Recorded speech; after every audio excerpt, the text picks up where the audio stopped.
What's up, guys? It's a weekday and Jip's actually at the shop. What's up, Jip? Yep. Alright, guys, so if you watched the last video, you would have saw that we basically got the Boofmobile, aka the KAT hatch, aka Rise Whip. We got it basically running in. We got the new turbo on, we got the clutch in, everything. So she's basically done. We have to get the cosmetic stuff back on and put the muffler back on because it's off for some reason. So spend the morning cleaning up finally because we've been doing a lot of projects and not a lot of cleaning, and we're getting there. And Travis is, I don't know what Travis is doing. I'm just learning, you know. But there it is. So I don't know exactly what's going on for today. I guess we'll find out. But like I said, we're gonna get the KAT, we're gonna get the Boofmobile back on the road, and hopefully Chip is gonna be messing around with the budget hatch. So my first mission of the day is to finish up my front suspension. Now the problem is I got S14 front coilovers, but I have S13 front knuckles because, I mean, it's an S13. Only difference is the holes drilled in the coilovers for the mounting screws are 2 millimeters larger than the S13 knuckles. Now what I could do is I could drill my S13 knuckles, which I don't want to do, or I could make a shim to basically go between the bolt and the S14 coilover mounting section, and that's what we're gonna do. Luckily, my good friend Justin at MoreFab has a metal lathe. So what we're gonna do is we're gonna take this aluminum rod that I have, machine little spacers that help adapt the 12 mil to the 14 mil on the coilover. All right, so we gotta make like 8 of these goddamn things. So hopefully they don't take too long, and hopefully it's not too hard.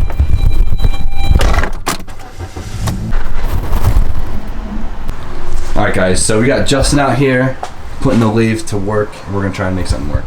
We are going to make it work. I think the first point is we're gonna pre-drill a 12 mil hole right through the whole piece. Here comes the noise.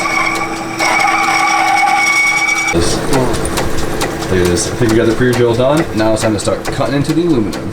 So now what we have to do is just cut a 14 millimeter groove in the section and cut it off. Chop, chop. Chop, chop. Yeah, exactly. Hopefully it's that easy.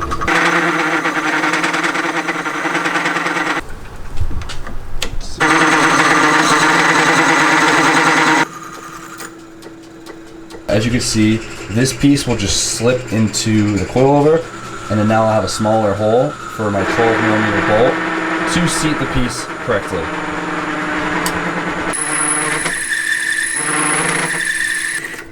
Another one.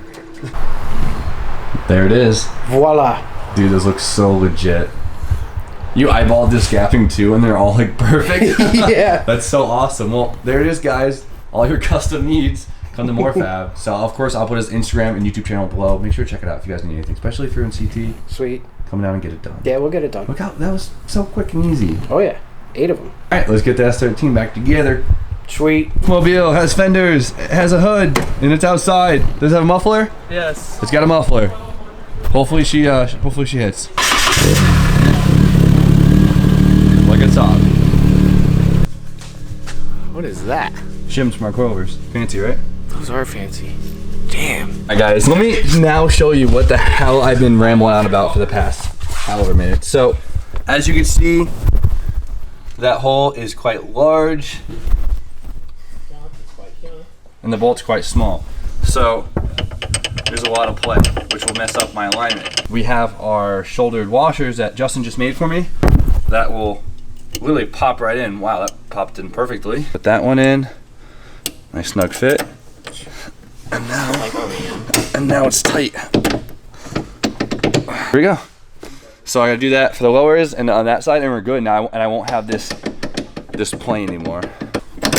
Put it through. Look at that. No more play. Dude, that's awesome. I'm gonna throw these on, and we're gonna quick self-alignment, and then hopefully take it out because it's not raining yet. She's all set. Now I don't have to worry about my camera getting all messed up. Front end should be all dialed in. Give it a quick board alignment, see how off it is, and we should be all set. I'm on Tucker duty. Yeah. Guys, Rye has to break the clutch in before we can really get on this, but I'm really excited to see how the KAT setup works with the SR20 setup, because it does have SR injectors and FSR turbo, so I'm really curious to see how that feels on the KA versus Jip setup with the CX Racing, where the turbo's actually quite large. But Rye just took it for a quick drive around town, and what do you think? Way better? Way better. Way better. So he like fixed his like front end so it doesn't have any more steering slop or way less. We put actual motor mounts in it instead of solid motor mounts, so that's probably a huge biggest difference. And how's she running? And she runs way better. Yeah, it's not smoking either, which is awesome. I put the muffler on too, so it's way quieter. There it is. Shout out to Jimmy. Boof be gone. we'll get her right as time goes on. That was a big, we just did a lot to it, so now we're gonna work in our way. We'll get the other hood on, we'll get the wiring all situated, but we'll get it right eventually. Just getting there. Just getting there. Slowly but steady. Not gonna lie to you guys, I've been going absolutely insane for the past like 25-30 minutes trying to get this stupid boot in. Now I have a bracket for my Hydro e-brake that actually uses those 4 bolt holes, so I have to go through the boot, the retainer, and the bracket, and bolt into the chassis with the center console on, and it's going not so good. So hopefully I'll finish this before the damn sun goes down. I can drive the car. What do you think, Tuck? I know. Okay, I finished it, guys. We're done. Now I gotta let it warm up, and then I guess I'll just take her for a drive. Why the heck not?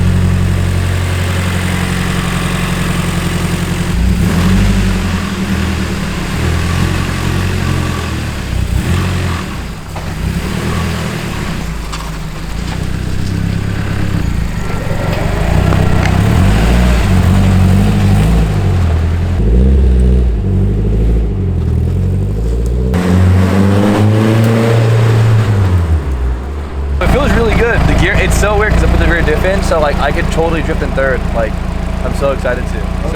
Clearly I have to rebleed my coolant system because it's idling at 194, which is like really hot for a casual drive right now. Alignment is surprisingly decent. The only thing that sucks is these motor mounts are so fucking stiff, dude. It's rattling my whole car. I mean, the only thing else is like, so I know these harnesses are, the way they're mounted is just not safe. The angle makes me want to pull down on my spine if I actually like go outward and like if I'm going like in a pretty bad accident. So unfortunately, like I'm not gonna be chopping this cage up anymore. It's not worth it. I'm probably gonna be sus and throw a harness bar in my car. I mean, it just sucks that I have to put a harness bar in a cage. Or I could weld another bar in, but that's gonna look sus. So I don't know. Besides that, I mean, she feels great. So I know that wasn't really exciting. I tend to do that like a little lap and come back, but the car I know is now officially street ready, super safe. The only thing I now have to do is wire the headlights in. Once those are wired in, I could start braking and driving in. I don't really feel like driving around all day because I'd rather be down here at the shop getting stuff done at night when the roads are more empty. Then I'll just, you know, I'll do my fun laps, then break the clutch in. We're gonna be working on the budget hatch right now. We actually have to put an exhaust hanger on because it's missing all hangers on the muffler, so it's kind of just hanging. So we're gonna go do that now and hopefully put that thing on the ground. There's no existing mounts on the chassis anymore, so we're just gonna weld a bolt to it. Sound good? As long as it holds it. It's a tight bitch. Yeah. This is an interesting spot.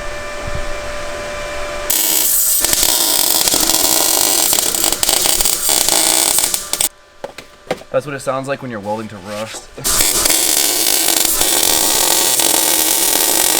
It's gonna hold. It'll do the trick. Goddamn. Dude, just ball out on. Bitchin' battery, brother. Triple B, bitching battery, brother. He's been borrowing mine. Yeah, but we're I got good. sick of asking everyone. So hangers are now cold, and we're gonna hang the exhaust on said hangers. Said hangers. Oh, she's on there, boys. She's tight. Tight is right. All right, put her on the ground. Let's go like do parking lot laps together. It's to alignment because I don't want to be fighting it all over the place, and we still got to put power steering wheel on. Even though we took out the resonator, it sounds really good. It's still nice and quiet. It's a little noisy, but all right. Now I'm just gonna be throwing power steering fluid in because the last time we tried to, it was pissing fluid, and I replaced it with braided line right there. You see that? Oh yeah. So hopefully that doesn't leak. We'll find out. Let's see. Go to the left. Go to the left. Damn! Look at that angle, boy. All right. Looks like power steering system's good. I don't see any leaks. Hopefully. Gonna plug it in and check out all the numbers it's throwing down and probably pull some fuel out of the top end of the map. But my computer now doesn't work. So that's just my luck, isn't it, Chip? Both of our luck. Definitely has that. Nice. Like I said a million times, gotta pull some more fuel out and then Chip's gotta register his car. And then once it's registered, we could kind of go putt around and break our cars in together.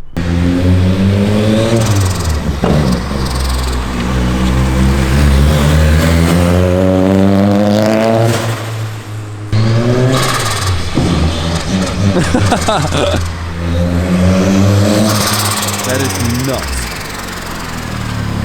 The alignment's still janky. Yeah, the front end is pulling stuff a lot. A lot, and then like the power steering, I gotta get a pump or something. Yeah, so I guess Basically has no power steering, so Brian needs a pump.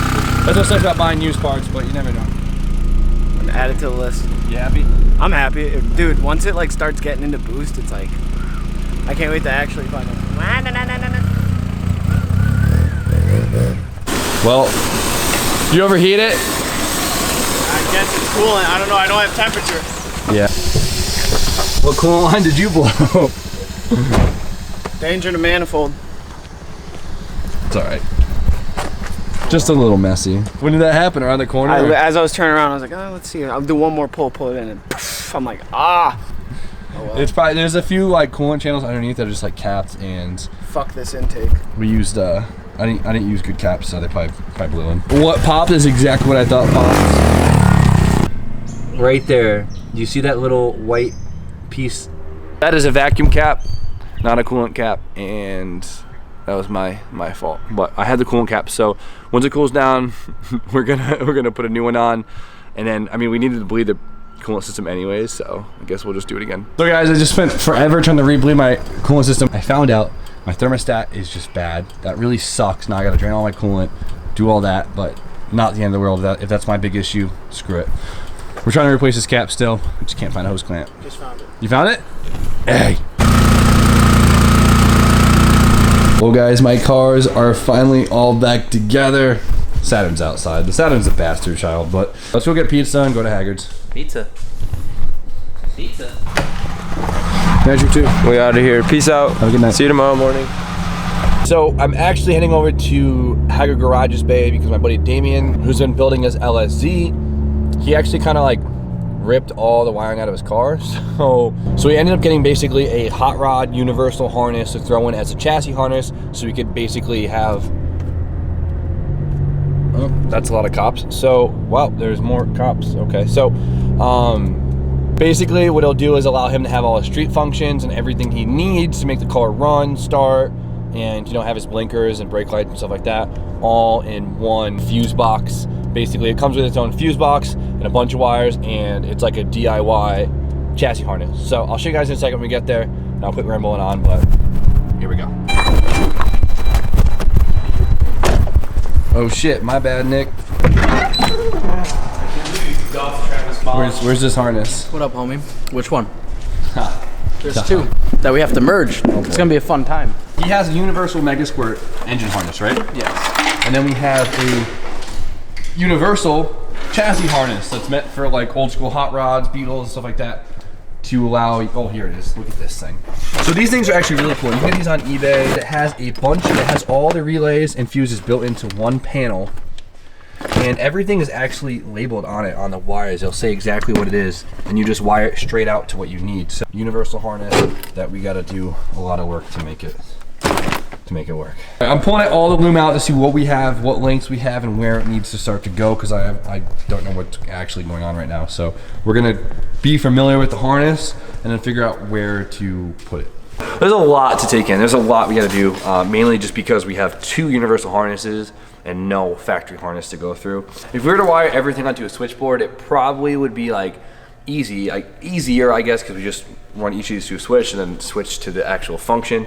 Damien wants to try and integrate his stock switches, like his ignition and his turn signal arms and stuff, which is great, which I totally support that because I think it's badass, but it's gonna be a lot more work. So what we're doing now is we're just kind of taking in the whole harness. I don't know how much we're gonna get done mounting harness-wise tonight, but we're gonna try and understand the harness, organize it, and figure out where everything needs to go. So I'm basically pulling all the big stuff off and making it less intimidating by grouping them into different areas. It doesn't look like we made much progress, but we did. So what I wanna do is I wanna pull everything out that we don't need, keep it simple, keep it easy, keep it small, keep it compact. Right here is basically wires for gauges, so like aftermarket gauges. A lot of it doesn't even run through the fuse panel. It actually just runs through the harness so you could wire in gauges later. So we're gonna pull this out. We don't need this. We're gonna save the wire so when Damien does wanna get gauges, we'll be good. Most likely, Damien, you probably want a tack and a coolant temp sensor, right? So I'm gonna pull this out of the harness so we can get this a little thinner. All right, Damien, I don't need any of it. Yeah, you take it, dude. You earned it. I know I want that wire. I really do. Essentially, this thing is meant to use like general old school style switches, like old Mopar switches, old Dodge, old GM switches. Basically, the out for the switch and then the switch back to the function, and I guess you just ground out the function. What Damien really needs to do for right now is just power the whole thing, which is this, and that's easy.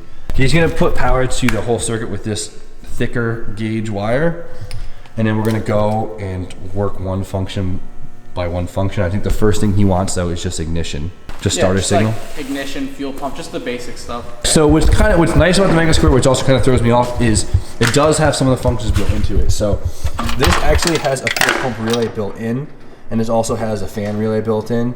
And so we actually don't need to use those on the chassis harness over here. We just have to run switch power to this fuse box Mega Squirt comes with. So once the switch is on, your ignition switch, it will turn these functions on. That makes sense, right? Yeah, to me, yeah. That's saying something because I know nothing. Already, and the Mega Squirt powers the fuel pump already too. So we're set.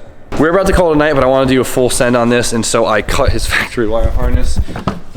Snip. So, Damien, he had a huge mess over there. Oh, you want to get it? Yeah, I'll show you. So there's this OEM fuse boxes and stuff. And so the problem with the Truth Disease is a CAN bus, which means the ECU actually controls a lot of the body functions. So for swaps, you have to actually keep the stock ECU in. It's a pain in the ass, and Damien, I guess, didn't want to deal with it. So Wiring harness is very expensive. Or what is it? Wiring specialties harness, I think, is like $3,000.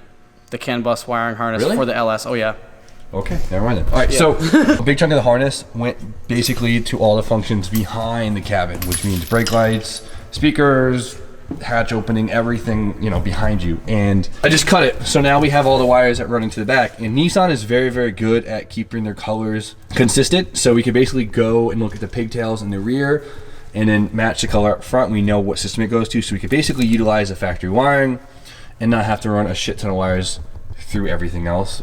And it'll make life a lot easier in the long run. But Damien, what I need you to do for me so we can actually get this done is I need you to clean your goddamn car. Yes, sir. Clean it. I'll take when you get here tomorrow, 1, it'll be on the ground, so it'll be easier. 2, I'll have all this stuff out. I'm gonna pull. Or wait, no. I don't need to pull this plastic. Yeah, this guy wants me to work in here. Just take all this stuff out so we can figure out where everything goes. I have we have the engine harness, the Mega Squirt harness figured out, so we know where to bring that. And now we have the new chassis harness I rerouted everything where I want to route. I deleted a few systems and we should be all set. So tomorrow, we're gonna have a fun time. So I know it's not that informative tonight, but I hope you guys are stoked to see the outcome of what the hell we do with this. It's my first time doing a chassis harness from scratch, so we'll see how it goes. Wish me luck. And that's about it. It's late as hell. Today was a cool day. I got a few things done. I started on this thing, and that's about it. Like, comment, subscribe. Like, comment, subscribe.